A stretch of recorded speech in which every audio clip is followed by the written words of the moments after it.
Bismillahirrahmanirrahim. وَإِذَا قِيلَ انشُزُوا فَانشُزُوا يَرْفَعِ اللَّهُ الَّذِينَ آمَنُوا مِنكُمْ وَالَّذِينَ أُوتُوا الْعِلْمَ دَرَجَاتٍ وَاللَّهُ بِمَا تَعْمَلُونَ خَبِيرٌ.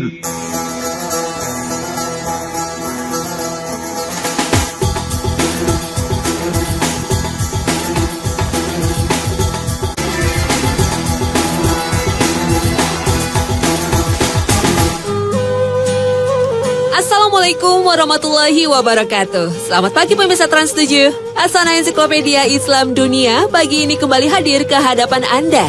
Selain berbagi pengetahuan, juga saling mengingatkan dalam kebajikan.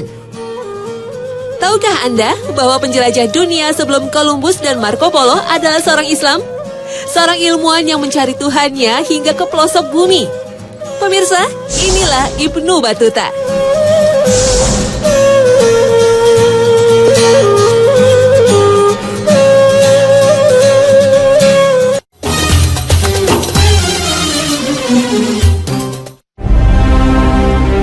Bayangan Anda bila di zaman modern seperti saat ini masih ada yang berpikir bahwa bumi itu tidak bulat alias datar? Adalah Flat Earth Society yang memiliki pandangan seperti itu. Meski teknologi sudah membuktikan secara empiris bahwa bumi itu bulat, fakta seperti ini dianggap sebuah konspirasi tingkat tinggi Badan Antariksa Amerika Serikat untuk kepentingan tertentu. Salah satu teori terkemuka mereka menyebutkan bumi serupa piringan, di mana lingkaran Arktik berada di pusatnya. Sementara Antartika, sebuah dinding es setinggi 150 kaki atau 45,7 meter, berada di pinggirannya. Namun, abad ke-21 ini, di mana informasi berkembang pesat dan teknologi luar angkasa luar biasa maju, apakah mereka serius? Tentu saja mereka serius. Jadi, biarkan saja mereka mempertahankan pandangannya. Yang pasti, pembuktian bumi itu bulat sudah dilakukan para penjelajah dunia beberapa abad silam.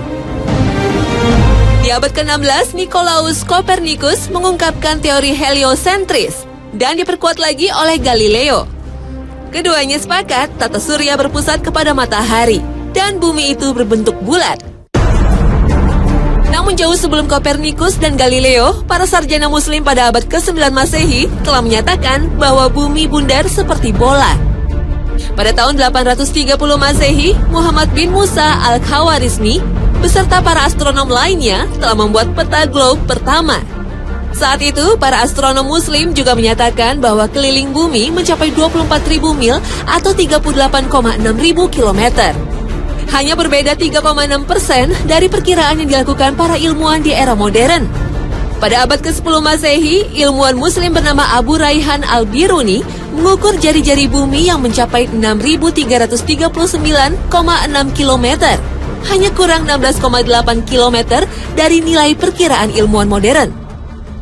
Teori bentuk bumi bundar seperti bola juga dinyatakan geografer dan kartografer muslim Abdullah Muhammad Ibnu Al-Idrisi Asy-Syarif. Pada tahun 1154 Masehi, Al-Idrisi membuat peta bola bumi alias globe dari perak. Bola bumi yang diciptakannya itu memiliki berat sekitar 400 kg. Ibnu Taimiyah juga berpendapat bumi bulat dengan melandaskannya pada Al-Quran Surat Az-Zumar ayat 5. Allah Subhanahu wa Ta'ala berfirman, Dia memutarkan malam atas siang dan memutarkan siang atas malam. Selain itu, para ulama juga berpegang pada Surat Al-Anbiya ayat 33. Allah Subhanahu wa Ta'ala berfirman, dan Dialah yang telah menciptakan malam dan siang, matahari dan bulan.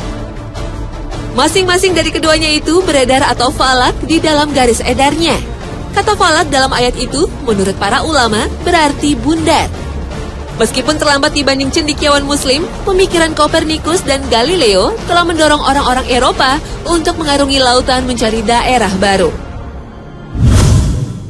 Di antaranya Marco Polo yang menceritakan kisah petualangannya ke arah timur dalam bukunya yang berjudul Imago Mundi yang artinya citra dunia, dan Il Milline yang berarti sejuta keajaiban. Pada kedua buku ini dijelaskan tentang kekayaan yang melimpah di negeri timur yaitu Cina dan Jepang. Marco Polo telah menempuh perjalanan 8.050 km dalam petualangannya. Pada umur 17 tahun, ia berlayar ke timur bersama ayah dan pamannya Niccolo Polo dan Maffeo Polo. Ia menapaki Armenia, Persia, Afghanistan, melewati Pamirs, Mongolia, dan Cina. Di Mongolia, Marco Polo menjadi orang Eropa kepercayaan Kubilai Khan. Marco Polo menghabiskan perjalanannya ke jalur sutra selama 24 tahun sebelum kembali ke Italia. Selain Marco Polo, ada Vasco da Gama dari Portugis yang melakukan ekspedisi di tahun 1497 menyusuri sepanjang pantai Afrika Barat dan Timur menuju Samudra Hindia dan Laut Arab. Vasco da Gama tiba di Kalkuta pada tanggal 22 Mei 1498. Ia mendirikan pos perdagangan, membeli rempah-rempah untuk dikirim ke Portugis dan sebagian dijual ke negara-negara Eropa lainnya.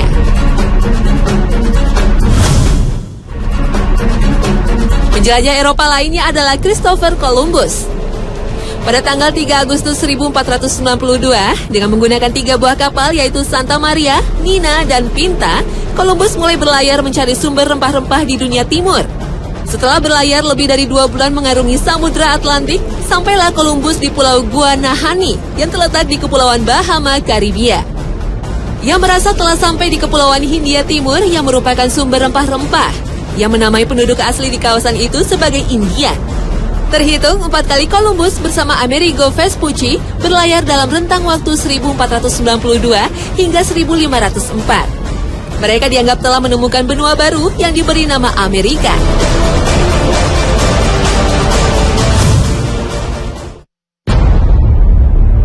Di antara para penjelajah samudra, Ferdinand Magelhaens dianggap yang pertama kali mampu mengelilingi dunia. Pada tanggal 10 Agustus 1519, Magelhaens berlayar ke barat didampingi oleh Kapten Juan Sebastian Delcano dan seorang penulis dari Italia yang bernama Pigafetta. Penulis inilah yang mengisahkan perjalanan Magelhaens dan Delcano mengelilingi dunia, yang membuktikan bahwa bumi itu bulat seperti bola. Pada tahun 1520, setelah menyeberangi Samudra Pasifik, sampailah rombongan Magelhaens di Kepulauan Massawa. Kepulauan ini kemudian diberi nama Filipina, mengambil nama Raja Spanyol Philips II. Dalam suatu pertempuran melawan orang Mactan di tahun 1521, Magelhaens terbunuh. Akibat peristiwa itu, rombongan bergegas meninggalkan Filipina, dipimpin oleh Sebastian Delcano menuju Kepulauan Maluku. Magelhaens dianggap sebagai orang besar dalam dunia pelayaran, karena menjadi orang yang pertama kali berhasil mengelilingi dunia.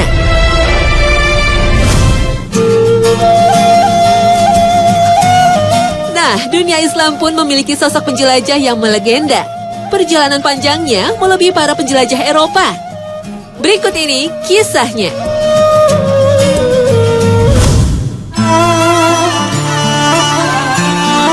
Anak muda dari Tangier, Maroko ini merelakan hidupnya pada hembusan angin yang membawanya kemanapun ia singgah.